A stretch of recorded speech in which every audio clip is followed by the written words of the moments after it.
Hófadynur fimm greina mótaröð á 4 kvöldum sem haldin alltaf á miðvikudögum núna á miðvikudögum vikuna sem að meistaradeild ekki og þetta á vegum Geysis, hestamannafélagsins Geysis og við ætlum okkur að keppa í 4 gangur í kvöld, 5 gangur eftir 2 vikur, töldfimi svo þar á eftir og þá verður væntanlega skeið í gegn líka og svo töldkeppni á síðasta kvöldinu.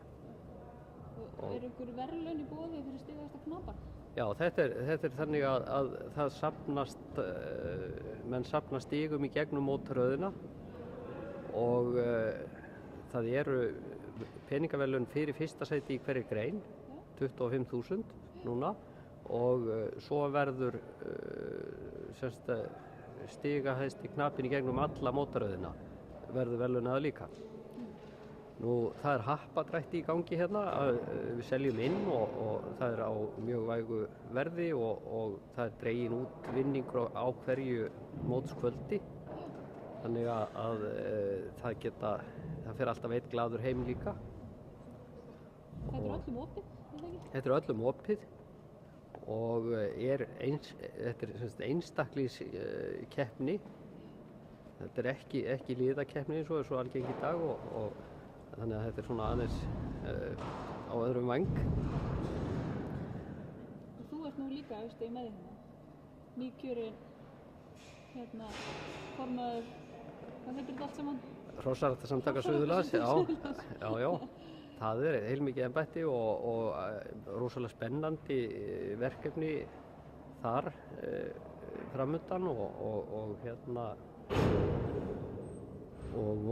við komum til með að halda áfram á svipuðum nótum og hefur verið undanfarin ár. Við erum þessa dagana að finna fólk sem kemur til með að starfa í nefnd ákveðið málefni og Máttu segja hvað málefni það? Já, það er kannski ekki alveg tímabært en það verður gert opinbert mjög fljótlega en það er varðandi mál sem hefur þarf að fara að taka á í hestamennskunni og við ætlum að leggja okkar lóð og vogarskálarnar þar. Er þetta leyndamál?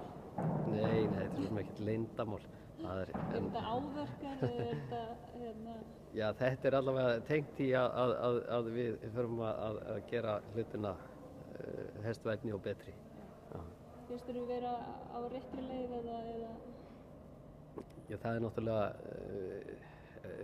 úr því við erum komin í þessi áverkamála þá náttúrulega orðnað til dálítið mikið af upplýsingum sem þarf og búið að vinna töluvert úr þeim en það er kannski ekki fara að koma neinar svona afgerandi lausnir og það er sjálfsögðu mál sem varðar alla hestamenn að það komist í lag. Er ekki farið að hrópa svolítið á í dag svona hestvænni nálgun í keppni? Jú, við sjáum bara þróunina sem að verða í þessu nýja leiðar hjá íþróttadómurum. Hann miðar allur að því að gera keppnina hestvænni og það er bara sjálfsögð og eðlileg þróun. Takk fyrir spjallið, Rikki, og gangið vel með mótaröðina og ykkur öllum Geysismönnum. Takk. Flott framtak. Takk að þér.